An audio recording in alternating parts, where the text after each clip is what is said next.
going to conquer, and we're going to take some. Is that understood? Yes, sir. That's what we're going to do, sweetheart. We are going to go and get some. All right, people, on the ready line. Are you me? Yeah! Are you me? Yeah! What are you? What are you? Families raising children with disabilities face a variety of challenges and complexities in financial planning. Developing the right strategies now can ensure that loved ones have the assistance they will need in every aspect of their life. EP's annual financial planning issue offers practical advice and valuable resources to help overcome these challenges. To read more, sign up for free today at www.epmagazine.com. Oscar Mike Radio is a proud podcast partner of REITs Across America Radio, heard every Thursday at 11 a.m. and Sunday at 8 a.m. Eastern. They're also big supporters of the nonprofit I Got Your Six, Two Lives at Once. And with every wreath you sponsor through Oscar Mike Radio, $5 goes back to this great organization dedicated to making a difference in the lives of veterans, law enforcement, firefighters, and first responders battling PTSD. Two Lives at Once pairs these brave men and women together with dogs rescued from kill shelters. In this way, two lives are saved at the same time by saving each other. Donate now. Go to REITsAcrossAmerica.org/Oscar Mike Radio to help. That's REITsAcrossAmerica.org/Oscar Mike Radio.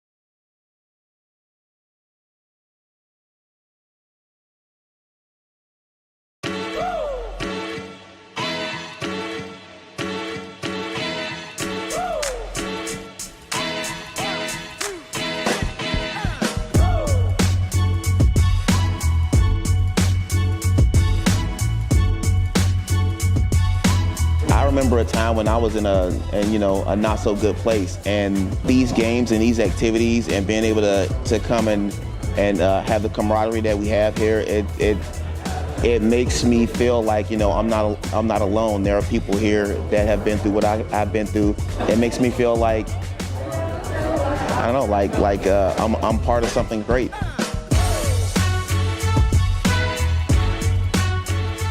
Just let yourself go. Give it a try.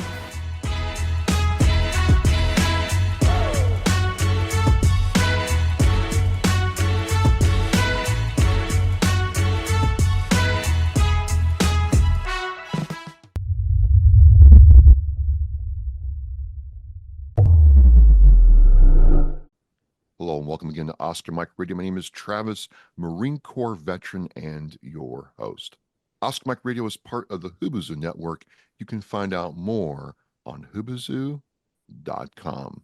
I want to thank my sponsors, Joyce Asack of Asack Real Estate, Army National Guard veteran Mark Holmes of Reapers Detailing and Power Washing, and my supporters, Case and Exceptional Parent Magazine. This is number 430, the second show for 2025. It's just, I can't believe how fast things are moving. And I've got a special guest for you today. She didn't serve in the military, but that's okay. It's all right. Just stay with me. But she has a very interesting story around veterans, the veteran experience, and dare I say, what it truly means to be an American. I am pleased, humbled, and honored to welcome Lauren Burns to Oscar Mike Radio. Lauren, thank you so much for joining us today. Thanks so much for having me. It's an honor to be able to be on your show and to share with your audience a little bit of my story and to tell them thank you. Well, it's a big, huge story. I'm trying to think, can we get it into an hour? Probably not. Maybe I'll have to come back on, but we'll start with like the highlights, if you will. I mean, you don't have a typical like growing up story here in America, but you're 100% American through and through, and we'll get into all that. So before we get into all the good stuff, and it's all good. Who is Lauren, and how did this story germinate, if you will? Sure. So you're right. I came from a broken beginning, is sort of how I say it. You know, a lot of us know what trauma's like, and we know what it's like to go through really hard things, and that can either tear you down or it can build you up. And I believe in God and Jesus, and because of that, I truly feel like He has redeemed my story. That's why you mentioned my podcast, Redeemed. But I was born in the Dallas, Texas, and my parents met there, and my father is from Jerash, Jordan. Jordan's near Israel, and my mom is from Florida. And they had very different beliefs, as you can imagine. And my mom was raised Christian. My father was raised Muslim, and those things didn't matter when they first got married. You know how it is when you're young and you're just in love. But my parents were divorced by the time I was 6 weeks old, because after my mother became pregnant, I was their first and only child. All of a sudden, my father wanted to go back to his roots. He wanted to go back to Jordan. It's like he had this urge or this responsibility to teach me his beliefs, and he wanted my mom and I to move to Jordan and to be raised in that culture. And you can imagine, Travis, my mom was like, "No way." So she found herself alone with an infant, filing for divorce at 6 weeks old. So that was the beginning of my my life, my childhood. 6 weeks old, postpartum, the whole 9 yards. Everything Right. is in flux right now. When did you? So, I mean, your dad wasn't there when you were an infant. When did your father come into your life then, Lauren? He was there. He left. My dad told my mom that his father was sick and he needed to go to Jordan to take care of his dad. So my mom's like, "Sure, go." Well, she went into labor 6 weeks early, because instead of being gone for just a few weeks, he was gone for 3 months. And so, like you just mentioned, all those hormones, first time having a baby, all the emotions and the fear. And she didn't have family in Texas. She had really good friends, but no family. So I think that stress caused her to go into labor early. My dad came back about the time that I was born, and he was dressed differently. He was wearing all the traditional clothing. He was wanting my name to be Arabic. He was like pinning little gold charms that were written in Arabic on me. Drastic difference in my father. And so that really, caused my mom a lot of stress as well. And so I knew my father my whole life until I was 7, and we'll get into that. But so he was already always there. With the divorce, my mom had full custody of me, but I was that typical kid going between two homes, always, every other weekend. My parents had a good relationship. They actually worked things out really well. Anytime my dad wanted to see me, he could, because he was a great dad. We had a very big bond. A little girl and her dad is just it's just a special bond. He was loving, and I call him the Disney dad. He would take me to the movies. We would do all the fun things. He owned a restaurant. And so I get to go hang out in the kitchen while he cooked. And I remember acting like a waitress in the restaurant. And he remarried to a woman. Her family was from the Middle East, but she was raised in the United States. So then they had children. So now I'm a big sister to these little siblings. And so we had a really great relationship for many years. So, I almost can't stand to say this, but in a lot of ways, for a lot of children in the United States or in worldwide, a typical upbringing. You go see dad, Yeah. you hang out at his place, Yes. you learn how to cook, you're part of the restaurant team. Did you go see Little Mermaid with your father? It was Fievel. Does anyone remember Fievel? Fievel Fievel Mouskowitz. Yes, the American Tail. Yes. Yes. Yes. Yeah. And in Dallas, it was called Penny Whistle Park, was this little amusement place indoors. And I remember him taking me there. Those memories I'll never forget. And Right. just the love that he had for me. But over time, something changed because you're with him, you're with your mom, and then the big story was, all of a sudden you're gone. Mhm. And so go into that because this is where really the genesis of the rebirth of who you were became. Yeah. So at the age of 7, my father, he kidnapped me and he took me to Jordan. It was Halloween weekend, and he asked my mom if he could keep me one extra night to go trick or treating with my siblings. And I was so excited. I was going to be a cheerleader that weekend, my little costume 7-year-old. And I couldn't wait to go trick or treating with my siblings because, with my mom, it was just going to be the two of us. So that may have been a little boring. So my mom said yes. And she just said, make sure you get Lauren to school on Monday. I don't want her to miss school.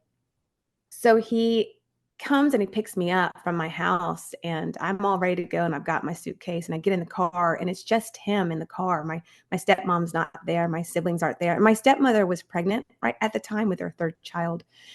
And so I was a little confused, and he was like, looks at me with excitement, and he's like, hey, I've got a surprise for you. And I'm like, yeah, we're going to go trick-or-treating. And he was like, well, actually, we're going on a big trip. We're going to the airport. We're going to get on a big plane. And I was like, what do you mean? And he said, well, we're going to Jordan so you can meet your family. And I, immediately was like, my mom never told me about us going anywhere. She said, we're going to trick or treating. Does she know that we're going to Jordan? And he starts to say, it's fine, Lauren. She didn't want to tell you. She didn't want to ruin the surprise. Everything's fine. Well, I start saying, where's my stepmom? Where's my siblings?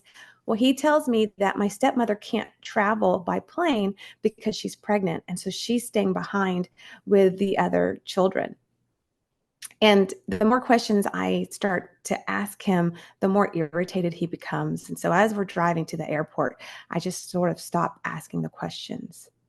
And that next day, when my mom went to the airport, or actually it was the same day, it was a Monday, when she went to the airport, to the school to go have lunch with me, she was standing in the courtyard and she did not see me as the kids were lining up to go to the lunchroom.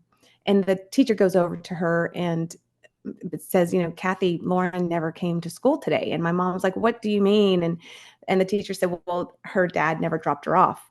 Well, the last thing my mom said is make sure Lauren gets to school. So of course she's sort of upset and mad. And she goes to a payphone because, back then there's no cell phones. So she calls the Royal Alia Airlines. Is the main headquarters in New York, is the airlines that goes to Amman. And she dials the number and she begins to ask the lady on the phone, do you have a Lauren and Ollie on your flight going to Jordan? Well, the lady said, ma'am, I can't give out that kind of information. And then my mom's voice changed and she said, please, I think my ex-husband has taken my daughter. Can you please help me? So the lady put her on hold and came back on and said, yes, I have a Lauren and Ollie landing in Amman this evening. So that was the moment that my mom knew that he had taken me. So let's pivot on your experience. You're with your father. You land in Jordan. You're not in Texas anymore. You're not in Kansas anymore. Right. When did it sink into you that, wait a minute, we're not going back to the United States? And how did that feel, Lauren? I don't remember the exact moment. Why would I not trust my dad? Yeah. A 7-year-old, he was very important in my life. We had a very close relationship. He had never broken my trust. As a child, your safety is your parents. And so if my dad's telling me my mom knows we're going on a trip, I'm like, okay, none of it's making sense, but okay. And so there's some excitement. I get to go on a big plane with my dad. But when we get there, things were very different. And even at 7, I could sense and tell there was a drastic difference. It was the first time for me to travel overseas like that. I was meeting my aunts and my grandmother. My dad had a very, very big family. Everyone spoke Arabic. A few spoke English, but it was broken English. And the first thing I noticed was it was really my grandmother and my aunt's job to take care of me. Now, in Texas, my dad did everything. He'd brush my hair and get me ready for bed and do all the things. But there, I'm like, where is he? He was sort of, I don't know where he was. I don't know what the men's job was to do, but there was a line between what men do and what women do. And so here I am with my aunts and my grandmother, people I did not know, speaking a different language, totally different customs, and they're the ones taking care of me all of a sudden. And my dad's not really around that much. So that was very hard. My stepmother wasn't there. I didn't have my mom. And now my dad was sort of, I don't even know the words to put into it, but he was just not present. He was more stern. He was teaching me how to pray, to use the prayer rug to pray. He was teaching me all the traditions, the rules, if you say. I was eating different food. We were using the bathroom very different way. There was no toilet, Travis. And for a 7-year-old little girl, I'm sorry, that was trauma for me. It was a hole in the ground with a chain above. They don't use toilet paper, or at least back then. And so you would clean yourself with your hand. That was very hard for me. Like, I'm like, this is not normal. And so there was a lot of change in a short amount of time. And I would ask to talk to my mom, and he would say no. And I didn't understand. And the more I would ask, the more upset he would become. And he would just put it off and say, you can talk to her later. The hours are too different. She's asleep. It was always excuses. So that's when I started realizing, at first it was sort of exciting, but then as the weeks went by, I realized something was wrong, and I would hide and cry. I would try to confide in my aunts, and they, it was hard. And then when I started going to school, that is when I really knew this is not a vacation. Every kid knows you go to school, you're not going back home. So that's really when the fear started to set in. So it went from wonder and excitement to unknowing to this dreadful fear that, oh wow, I'm not going back home. I'm not seeing my mom again. Correct. And you loved your father. In fact, you said that you still do, have a lot of affection for him. But even at 7, your perspective on him had to change for you during this time, from that protector, loving figure to somebody you're not sure about anymore. That had to be, on top of everything else, just really hard to deal with this time. It was very hard. And a lot of that came after my rescue as well. There was a lot of fear. How could this person that I trusted abandon me? I was abandoned in Jordan, really. I mean, yes, he was there, and maybe in his beliefs, he was doing all the right things, but leaving me with people, even though they're my family, that I do not know. I do not know the language. I do not know the customs. You're keeping my mother from me. I can't get on the phone. I'm not allowed to talk to her. When we finally spoke, and I have the cassette tape recordings, when this happened, Rick Lambert, it's Marina Lambert's dad. She's a country singer, songwriter. He was a police officer and private investigator and a very good friend of my mom, still a good friend today. He told my mom to put a recording device on the phone. So anytime she tried to call Jordan, anytime she called police or the State Department, they could go back and re-listen to these recordings to figure out maybe where I was. And I actually have a recording of the first time that I talked to my mom. Travis, it's hard to explain, and it was very hard to listen to the recording. I didn't even sound like myself. I already had a little accent. I was speaking Arabic a little bit, and I sounded so distant and so guarded talking to my own mother. And I remember my mom saying, I remember my dad telling me, I'm going to be listening on the phone. Don't say anything bad about, me or my family. Let your mom know everything's okay. Let her know that you're happy here. And then he did the same thing talking to my mom. Don't badmouth me. Don't badmouth my family. Don't try to get any information from Lauren when you talk to her. And listening to the cassette recording, you can really hear the tension in my voice. It's not like a little girl excited to talk to their mom. So it's hard to listen to those recordings. And when I talk to the men that rescued me, they sort of talk about the brainwashing. And honestly, until I started sharing my story and interviewing the men that did my rescue mission, I never thought of it that way, as being brainwashed. It's hard for me to say it even now, but yeah, there's some brainwashing going on there, a lot of trauma that I never realized that was happening in my life. And then after the rescue, I had to live trying to heal from all of that. Well, as much as I would love to, go over every aspect of this, let's pivot on the rescue part, because Sure. I've heard you talk about it before, but I'm like, I really want to understand. You know, as I understand it, your mom got with Miranda Lambert's father, and he put the word out, and these veterans got together and figured out how they were going to do that, and they did it. And we can talk about that, but I would, again, I want to understand what it was like. You're in this strange place. You're already being assimilated into this new culture. You're being cut off from everything you've known. I want to dig into, what was it like? You're going about your day, and all of a sudden, these men grab you and take you away from all that. I mean, you got kidnapped once, Lauren, but in a Yeah. sense, maybe at the time you thought, not now, but at the time, it seems to me like, oh my God, I'm getting kidnapped again. What's going on? What was that like that day when you realize, oh wow, I'm being taken again? Well, and I want to correct one thing. Okay. Rick did not connect us with the men with CTU.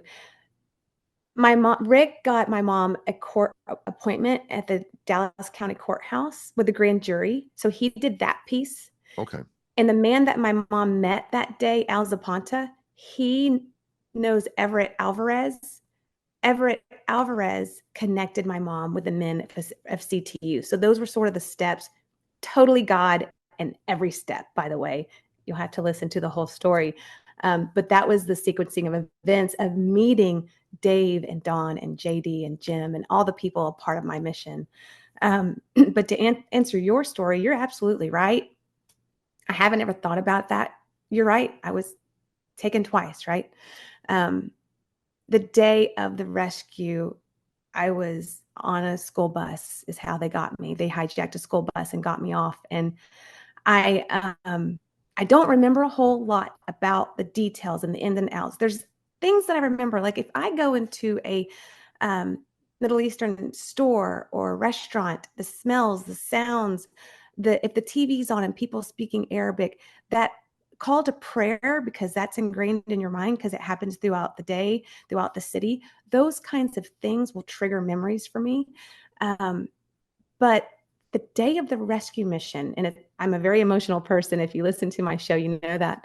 I'll never forget when I saw my mom looking through that bus window, looking at me.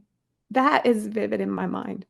And she, her hair was covered because she was in disguise, and she taps on that window and she's motioning to me. And the guys had already done some training with my mom, and they told my mom, don't freak out if Lauren is speaking a different language, if she is in shock, if she acts different. It's very common when people go through these kinds of things. And that's exactly what happened. I looked at my mom through that window and I thought, it looks just like her, but how can it be? She's all the way in Texas. Because I think at that point, I thought I'm never going to see my mom again. Like, I thought that I was in a dream sitting on that bus. And so I froze in my seat. Because you had accepted at this point, maybe Yeah. subconsciously, that this was life now. So you're getting, your mom is right there, and you're having to process it like that. Yes. Wow. Yes. And I've never really delved in or studied trauma before, and, like brainwashing, whatever terms you want to use. And so, like you said, I've already accepted, I'm going to school, I'm speaking Arabic, I'm going to the mosque, I'm doing all the things with my family. The good part is there is a huge family, and I wasn't used to that. So I was surrounded by my aunts and cousins and people, activity everywhere. It's very family oriented. And so those were the good parts of when I was there. And I could run around the streets and, all day and night without adults, because it's very strict there. There's not, well, back then at least, it wasn't crime. So those are the good parts that I remember. But like you said, I was just in total shock because I had accepted I'm not going to see my mom again. I had realized that. And so when she's standing outside my window in disguise, I thought I was dreaming. And so when she got me off that bus, I just sort of froze. I was only speaking Arabic. She said for like 2 days, I was only speaking Arabic and I was burning up with a fever. I was not saying a whole lot, which is unusual for me. And so Don and JD were like, it's okay, Kathy. She's in shock. She'll be fine. You know, this is going to be a process. And after returning home, I slept with my mom until I was 12 years old. There was so much fear. There was so much healing that took place. You know, in the evenings we would lay in bed and my mom would talk to me slowly about things and start to reveal things, and we would process through things together. And she was my comfort. She was my safe place. And going back into school was hard because remember, you know, for her too, the day she knew I was taken was when she went to school and I wasn't there. So trying to come back, what do you call it? Re-entry. And we had to change my last name. We had to live in hiding. I went from loving my father, this man that was my protector and was my comfort, and like he was my biggest cheerleader, to a man that I feared and I was hiding. And he stole everything from me. He stole my mom from me, my friends, my culture, my language, everything. So that was a lot to have to walk through. You walk through it. I guess the next part I want to talk about is, when did it start becoming part of you that you realize, wait a minute, I saw my mom, I processed that, but when did you start learning about the team that, you know, made all this happen and got you back to the U.S.? Honestly, you know, for people that have gone through hard stuff, you just want to move forward. You want to Okay. put it in a box, which is literally what we did. You know, when I started, I'm in the process of writing a book, and that's why I started the podcast. And my mom literally put everything in a box, all the newspaper clippings, the magazine articles, the photos, the journals, the cassette tapes, put them in a box, wrote Jordan on the outside, and gave it to me when I was in my 20s. And I put it in a garage, a hot garage in Texas. Like, how stupid was that? But I should have never done that. But all those cassette tapes still work. Thank you, God. Oh, wow. But as I started, I really felt like God called me to start sharing my story, because it's a story of forgiveness and redemption and healing. And when I opened that box and I started listening to these cassette tapes, I started listening to the part of my stories I'd never heard. And doing the podcast, I actually got reconnected with the men that rescued me. So I've interviewed each one of them. And 3-4 weeks ago, my mom and I went and flew to North Carolina, and we got to see them in person. I got to hug their necks. I got to tell them thank you. I got to listen to their side of the story all these years later, details I've never heard of. Dave Chatelier, when I talked to him on the phone, I'm like, I can talk to him anytime I want to now. He's like, Lauren, you can't have children. You can't have a 12-year-old and a 14-year-old. You're still that 7-year-old little girl in my mind. Well, Travis, like he told me, he was like, we did this huge mission for you, you know, and he didn't say he risked his life, but I did. Like, he left his own family. He risked his life out of retirement to go to Jordan to save me, someone he doesn't even know. And he said, I saw you for a blip. Because, see, he wasn't the one that drove us into Israel. He took the other car and he was our decoy and went back to the city. And so he literally saw me like a flash going from one car to the other. And that was it. He never saw me again.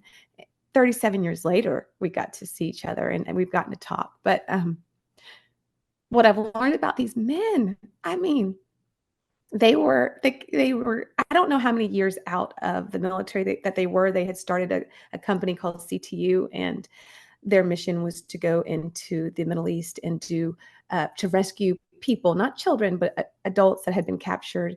They also did a lot of security for like the Rambo movies and different things. I was the first child that they ever rescued. I was the first child that they ever said yes to. And after that, their phones were ringing off the wall because it hit the news. It was in every media outlet. And so they did several other rescue missions. One of the children that they rescued, she not only changed her last name, but she changed her first name. And she changed her name to Lauren after my story. And I never knew that all these years later. And so I'm like, thank you, God, for opening the door for me to share my story, to honor these men and to honor you, and to see how it even impacted other people's lives that I never knew. Let's talk about your faith. From the very first moment I talked with you with David Wills Jr. on the Homefront Set Rep podcast show, your faith was very central to every part of our conversation. And I get the sense from listening to your podcast that, your faith has done a lot more than you even talk about. Where did that come from, Lauren? How does your relationship with God change your life? It starts with my mom. Okay. When you hear the details of the whole story, nothing happened in my rescue before my mom, fasted and prayed, and seeing God move mightily. She didn't meet these men until she went and prayed, and everything started lining up. They couldn't find me in the streets of Jerash until JD prayed. They couldn't find my dad's house until my mom was in the floorboard of the car praying. So my faith started there. But coming out of Jordan, is really when my healing journey begins. My own personal story, sort of like you've talked about. I was mad at God for many years. I'm like, how can you be a good God? One, what does a good father look like? Because I don't know, and when you hear worship music and you read the Bible, God is called Father. Well, I have a hard time with that word. And God had to show me I'm nothing like your earthly father, nothing like him. I am your heavenly Father. I am good. I am loving. I am kind. And I want so much good for you. So I had to learn that. And two, I had to walk through the process of forgiving my dad. I was so angry and bitter into my middle school years and high school years. I was like, why did I have such a messed up childhood? Like I don't even have my own last name. Had to live in hiding. I moved, I think 14 times before I even was in high school. There was a movie made about my life. I'd rather just have a normal childhood. And so I was mad at God. Like, you could have prevented all of this. And so I had to go through those journeys of forgiving my own father. And once I was able to forgive, which took a very long time, that's when I felt like I was set free of anger and bitterness. And that's why I can share my story now, because I walked through all of that for a long time. So it's interesting. You're a mother yourself. Mm-hmm. What's it like being a mom and watching your husband be a dad to your sons? It's amazing. And I know this is going to air later, but we just celebrated Halloween. And I told you Halloween was the weekend that my dad took me. And Right. God has redeemed all of that. I mean, I get to go and take my children trick-or-treating on Halloween as a family. I get to watch my husband love on our children and be the protector and the provider. My boys have lived in the same house their whole life. They still have their parents that are married, which is a miracle of itself, right? Right. Their childhood is nothing like mine. And one of my biggest prayers growing up for many years, I always prayed over my husband that I would one day meet and that he would be a great father. And he is. And I prayed over my children because I wanted them to have what I didn't have. And they do. And so it's just a part of my redeeming journey. I'm like, okay, God, you've given me this family, even though mine was a hot mess, But you're getting to, it sounds like, because you were able to forgive and you have Yes. reprocessed and you are redeemed, that God has said, okay, I'm going to give Yes. you the life that you want, that I prepared for you because you've been able to do this. And a lot of people miss that. And, I can tell you that personally, it's been hard to forgive at certain times. And it's something that I struggle with. So it's just really cool to hear about it. You meet Yeah, these it is a process. Yeah. It's a big process, right? And there's some things that I believe are lies. Forgiving does not mean forgetting, or we wouldn't be talking, right? Right. Forgiving does not mean that the person's getting off the hook or what they did was okay, because it's not. Forgiving is for you. Because I think sometimes we want to hold on to that anger because we feel like it's hurting Yes. the other person. Well, I just shared on my episode last week, I faced my father person to person when I was 17, I think, and it was on Halloween weekend. And I didn't want to see him that day. And I kept telling him, no, I don't want to see you. And he showed up anyways. And he didn't even remember or realize that that was the weekend he took me. So all these years that I hated Halloween, it was such horrible memories for me, he didn't even remember. So me being angry at him wasn't doing anything because he didn't even remember, you know? So if you didn't let go of that anger towards him, it would have held power over you. Wow. Right. Mm-hmm. Wow. Exactly. You meet these veterans who are real life heroes, not only, to other Americans, but yourself. What do you think about the veteran experience now that you've met them and you've gotten to meet and talk with other veterans, Lauren? Amazing men and women that sacrifice everything. I mean, everything. They are giving up their families, their wives, and it's not just them, like their families have to accept them moving and being all over the place, being called up, risking their lives for other people. I don't know what that would be like as a family member of a child. Like, think of the child, like Dave and JD and Don's kids are like, okay, you're gonna go and risk your life for this other kid. What about me? I mean, it's selfless action and sacrifice and brave and a deep love of our country and wanting to honor our country. And all the men in my story are also Christians. They were also praying. There was moments in the interviews where they're like, God, Lauren, this was too big for us. All the knowledge and all of our experience, we still had to pray because we knew that God had to show up and be in control. And those are the kind of men and women that I want to mentor my children. Those are the people I want my children to look up to, because man, what a sacrifice. Well, it was just really interesting hearing on, I first met you, this aspect of, wait a minute, a lot of times it's us military people telling our story about how we did this or did that. You never really hear about the person being served by the military Mm. person, about what that experience is like, or what it was like meeting them afterwards and talking about them and wanting to honor them. It was just a very unique experience. And through all this, your faith is intertwined into all of this. Mm. And then you decided to start the podcast and call it Redeemed. Now, where did that come from? Because I've listened to the podcast. I'll have the link in the Oscar Mike Radio Show post, ladies and gentlemen. You won't miss it, and you should subscribe to it. But still, seriously, it's called the Redeemed Podcast, and you talk about situations like yours. And look, I'll be honest with you. Sometimes I hear some of these, and it's like, oh, another Tony Robbins wannabe, tell me this or that. But you've lived it, Lauren. Like, you've actually lived what you're talking about. You've walked your talk. So I'm like, wait a minute, I gotta listen.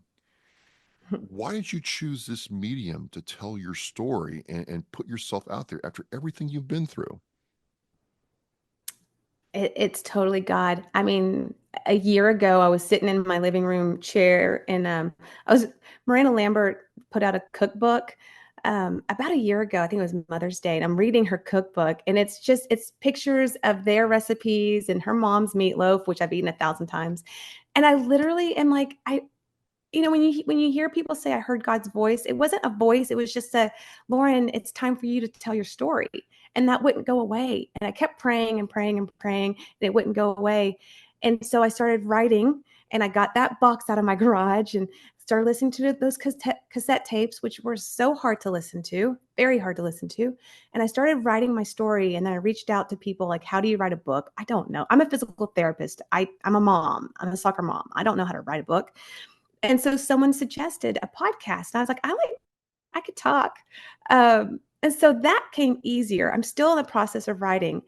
But then when I started sharing my story, I got reconnected with all of the men. I didn't know what I was doing when I started. I didn't know how I was going to meet other people at all. And I prayed. I'm like, God, if you want me to do this, you're going to have to do I do 3 episodes and I'm done? I don't know. And through that process, I've met, like you said, so many amazing people with amazing stories. And I'm emotional because, like you said, I've walked through it all. So I can't really share this stuff without getting emotional. So the word redeemed, I prayed about that too. And God gave me this scripture I'm going to read it. It's in Sure. Psalms 107:2. Let the redeemed of the Lord tell their story, those he redeemed from the hand of the foe. I Wow. mean, yes, redeemed from the hand of the foe. Absolutely. The devil wanted me to have a totally different life, probably an arranged marriage, not knowing him at all, living in Jordan. I don't know what my life would look like. Or And wait a God's minute, like, no, or wait a minute, you know, a life filled with anger, hatred, and bitterness, and not living your that too, purpose, which would have that been too. worse even because you're not in the same situation, but your soul and your spirit Yeah. has changed. Wow, that's how I see I it. never thought about that. So I never thought about that. You're right. Like being rescued, staying in that bitterness and that anger. I was sneaking out of the house. I was drinking underage. I wanted acceptance from guys. Like I was doing all those things in my middle school years. Beverly Lambert, Miranda's mom, came for a visit and was like, told my mom, Kathy, something's not right. Lauren doesn't look like herself. When you're around a kid that's like going the wrong direction. So I actually lived with the Lamberts for a year, and Beverly got me plugged into church, into life group. And we would eat, sit around the kitchen table and eat a meal every night, which was unheard of.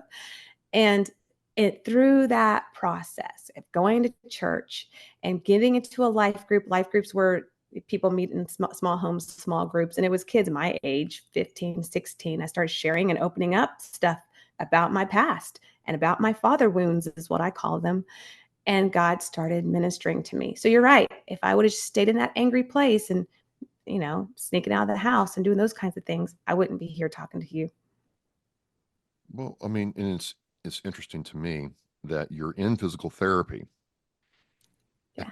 And we kind of talked about when we first met is I do have love for physical therapists. But one thing that they've always been honest with me about is you've got to embrace the pain to get to the progress. And it's kind of like a logical conclusion to your whole story where you're healing the body, but for a lot of what you do, Lauren, pain's involved. A So, lot. The poor guy on Friday, I was like, I'm sorry, I have to bend your knee. It's going to hurt. He's like, please stop. I'm like, do you want to walk better? Do you want to walk without limping? well, so, I told you I ruptured my quadricep tendon and I'm going to the VA PT, and Dr. Geelan has been amazing. We still, 3 years later, we're still like messaging each other. And one of the first times I knew I wasn't in Kansas anymore, she starts doing band work. She puts bands around my calves and says, hey, go walk, go sidewalk 15 paces one way and back. And Yeah. I do it. And she's like, well, how do you feel? I'm like, I don't know.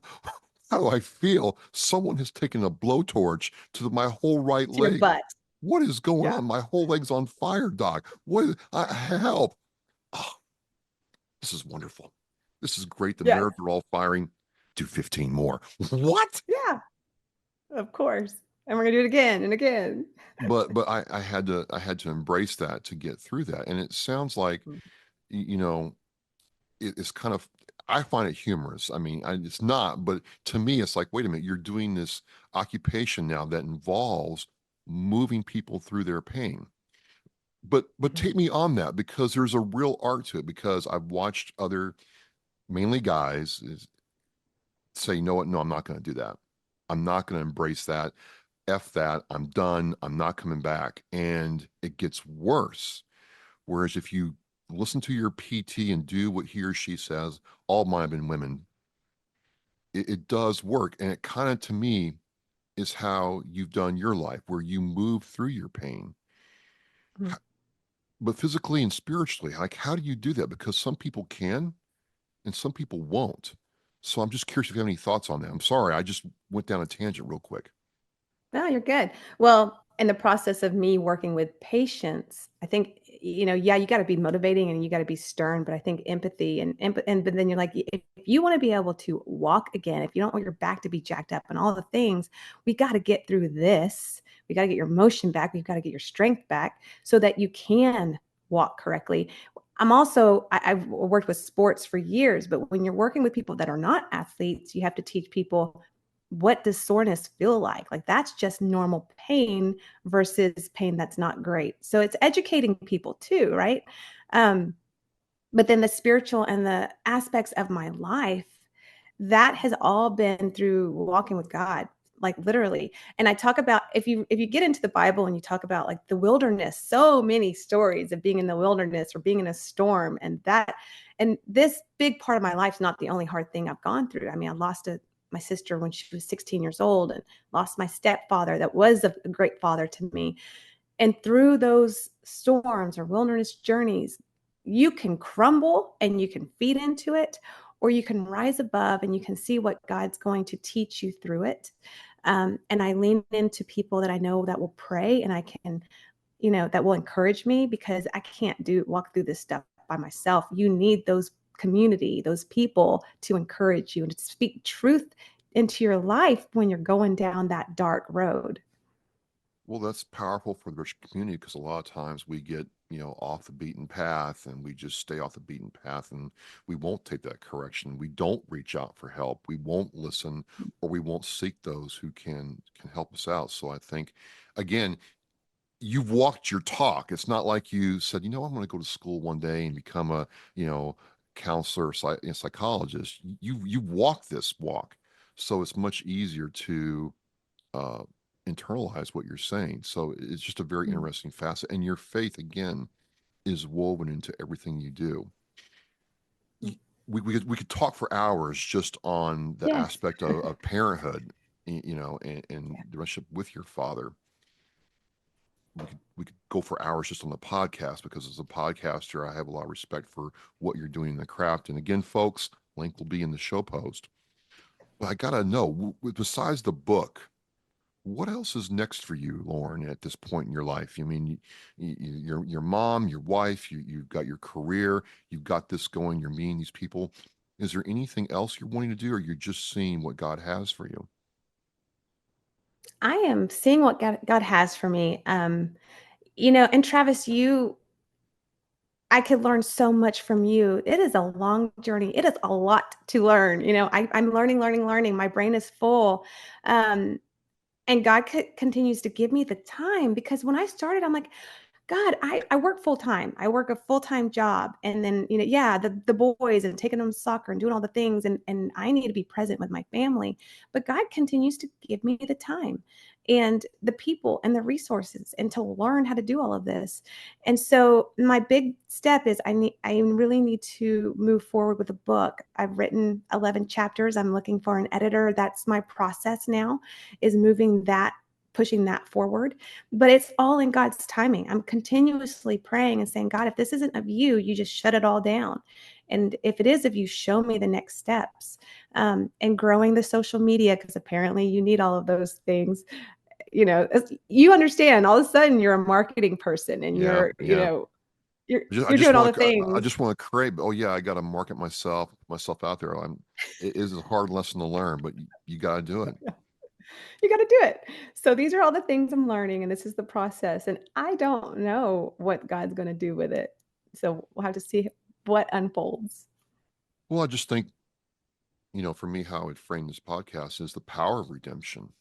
And again, I just see it as, you could be over in Jordan right now with a whole different life, or we could not be talking. You did this, and you went a different way in life, and never accepted what was out there. And I just think, for not just veterans, but people in general, because you can get very comfortable in pain.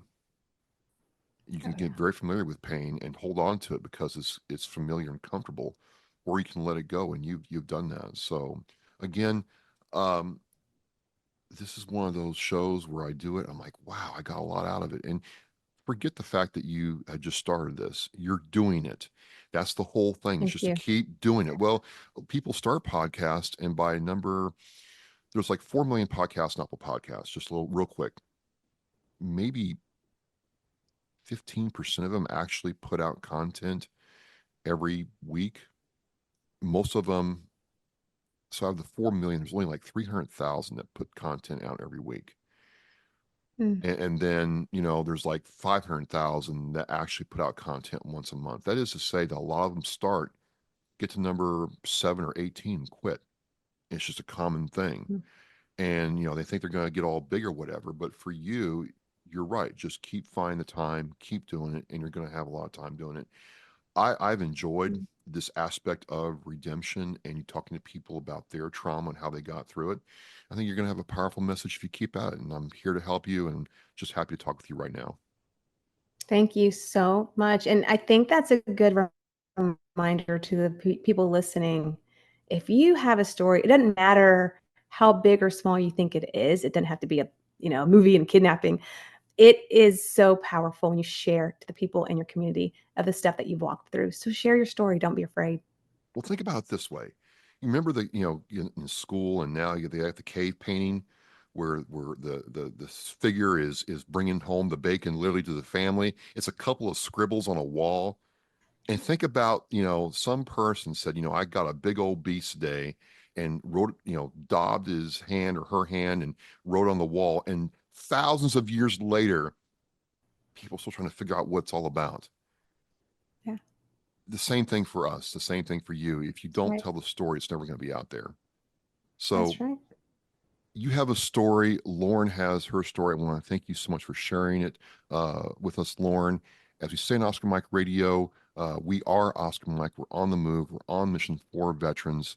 I want to thank the veterans who made this happen all these years ago to bring Laura back to the U.S. And again, as we say in Oscar Mike Radio, we're mission flight. Thank you so much. Thank you for listening and watching Oscar Mike Radio, where our active duty service members and veterans are in action and the mission is in flight. Oscar Mike Radio is an oversized load Co-Sinister One production.